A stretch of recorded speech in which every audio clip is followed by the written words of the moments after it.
আজকে এখন ডায়ালিসিস যাবে একটু পরে, আর 4 ঘন্টা হবে ডায়ালিসিস। আজকে বৃষ্টি হচ্ছে মোটামুটি, এখানে ওয়েদারটা ভালোই হচ্ছে। তার চুলটা আমি কাটিনি, চুলটা কাটবো সোমবার হয়তো, কালকেও কাটতে পারি। এমন মাস জন্য কাটছি না, ওই ব্লগ দেখে থাকবো। শুভ সকাল আমার প্রিয় পরিবার, তোমরা সবাই কেমন আছো? আশা করি ভালো আছো। আজকে রাখি পূর্ণিমা। আমার প্রিয় দাদা ভাইদের এবং ভাইদেরকে জানাই রাখি পূর্ণিমার অনেক শুভেচ্ছা, ভালোবাসা। তোমরা সবাই ভালো থাকো, সুস্থ থাকো, এটাই কাম্য। আজকে শনিবার, যাব ডায়ালিসিস করতে। কালকে তো বাড়ির থেকে আসার সময় খুবই অসুস্থ হয়ে পড়েছিলাম, বাধ্য হয়ে গাড়ি ভাড়া করতে হয়েছিল। কারণ তোমাদেরকে তো দেখালাম যে এরকম ঘরে ঢোকার মতো পরিস্থিতি নেই। আর সত্যি কথা বলতে যে ওই বাড়িতে ইনভেস্ট কেউ করতে চায় না।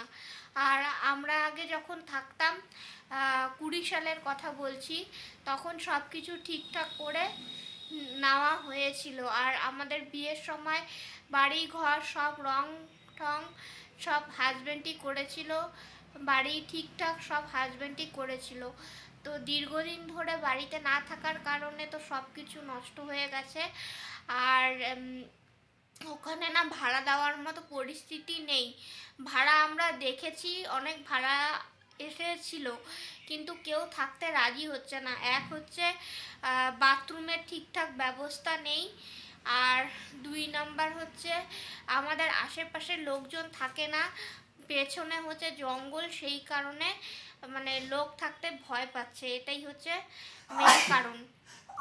আমরা থাকলে হয়তো ভাড়া থাকতো, কিন্তু হচ্ছে এখন ভাড়া থাকতে রাজি হচ্ছে না, সেই কারণেই ভাড়া পাচ্ছি না। আর পেছনে যে মাসির ঘর, ওই ঘরে আগে ভাড়া ছিল, 1 বছরের মতো ভাড়া ছিল, কিন্তু ওই ভাড়াটিয়াটাও চলে গেছে।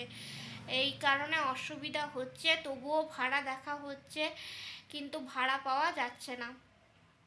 দেখা যাক কি হয়।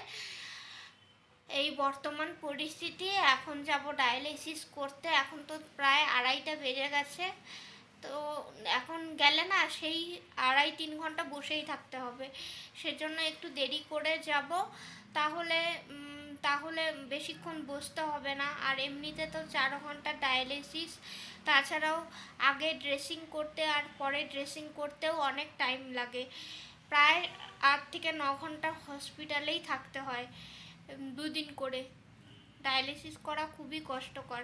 আর মন মেজাজ ঠিক নেই, কারণ আমার সমসাময়িক অনেকেই কিডনি ট্রান্সপ্লান্ট করে ফেলছে। আমাদের এখানেই কিডনি ট্রান্সপ্লান্ট হয়। একটা বোনের হলো কিডনি ট্রান্সপ্লান্ট, বেশি বয়স না, 23 বছর বয়স ওর। এই কিছুদিন হলো কিডনি ট্রান্সপ্লান্ট হয়েছে, ভালোই আছে, কিন্তু আমি তো করতে পারছি না। সবটাই জানো কেন করতে পারছি না, তার জন্য মন মেজাজও ঠিক নেই। এখন যাব হসপিটালে। তো আজকের মতো ভিডিও এটুকুই। আর অনেকেই বলছে যে বড় ভিডিও দেওয়ার জন্য, একটু টাইম লাগবে, আমি দেব, অবশ্যই বড় ভিডিও দেব। আর সামনে অনেক কিছু আছে, সব কিছু খুলে বলবো। অনেক সমস্যার মধ্যে আছি, সব কিছু খুলে বলবো তোমাদের। একটু সময় দিও আর পাশে থেকো, সব সময় আমার পাশে থেকো, এটুকুই চাই। একটু ভালো ভালো কমেন্ট করো আমাকে।